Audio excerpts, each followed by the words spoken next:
So when I was asked to do this, I immediately thought about Shabbat morning services. And so I took our prayer book and looked through to see what I might find that would be helpful in guiding your work today. And so our prayer book is called the Mishkan Tefillah.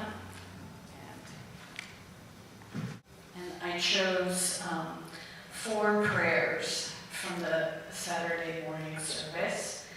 And I just wanted to say one little piece about the prayers that I chose that I think are reflective of the work you're doing, and to talk a little bit about the Jewish perspective on God's creation, which is that God's creation is still evolving. And it's the work that we do to make it more perfect that is important. And that's the work that you're doing today.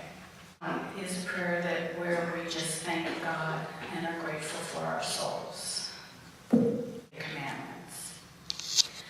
When justice burns within us like a flaming fire, when love evokes willing sacrifice from us, when to the last full measure of selfless devotion we demonstrate our belief in the ultimate triumph of truth and righteousness, then your goodness enters our lives and we can begin to change the world.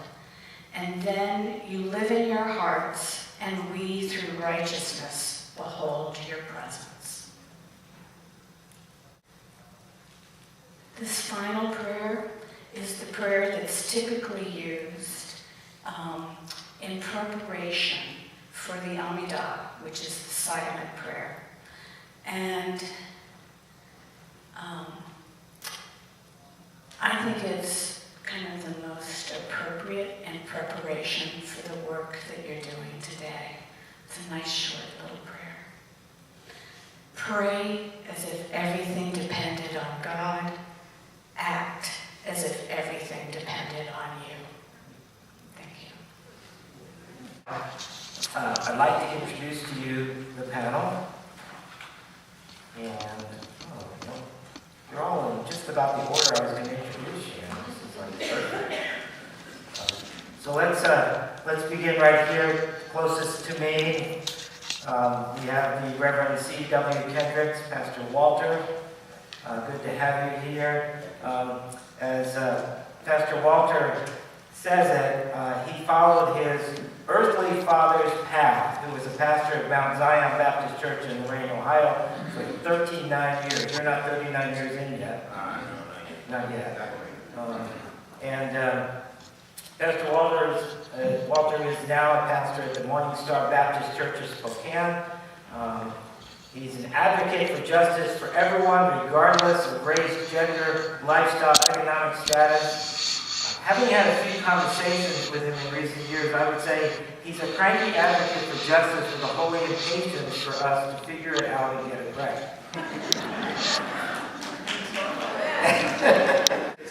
He's willing to be a voice for those who have no voice, when his voice is ignored, the homeless, the uninsured, the sick, those incarcerated unjustly, etc. We have D.R. Michelle, the Executive Director of the Upper Columbia United Tribes, a member of the Confederated Tribes of the Colville Reservation. D.R. has over 36 years of experience in forestry and natural resource management, as well as the technical and policy aspects of working for the tribes. He served 8 years on the Colville Business Council as both the Vice Chair and the Chair of the Natural Resources Committee. D.R. enjoys camping on the Columbia River. Good to have you here. We have Bishop Gretchen Rayberg.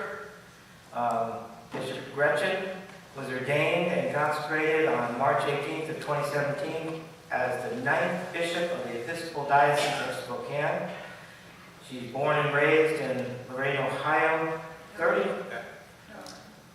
Oh, that's wrong. How did that get there? I don't know. I didn't cut the paste very right. You're from Pullman, Washington. That's right.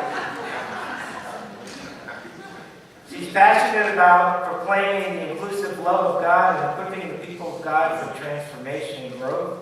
Christian formation for all ages is of vital importance to her, and she stresses the need for both rigorous engagement and the need for openness and humility in learning. Bishop Gretchen served previously as the rector of the Episcopal Church of the Nativity from 2006 until her ordination as a bishop. She currently serves on the Episcopal Church Task Force on Church Planning and Congregational Redevelopment. Now we put all the bishops on one side over here, so we next have we have Bishop William Stillstead, Bishop Bill. He's the emeritus bishop of the Diocese of Spokane. He was the only one on the panel to give me his birth date and the year of his birth, so I'm presuming he's the youngest one on the panel. Maybe he could be looking for presents on March 2nd, if anybody thinks that's why they put it down, I don't know. He grew up on an apple farm in the beautiful Methow Valley in north central Washington with 5 brothers and sisters, and went to the Pontifical College Josephinum for his 12 years of seminary training.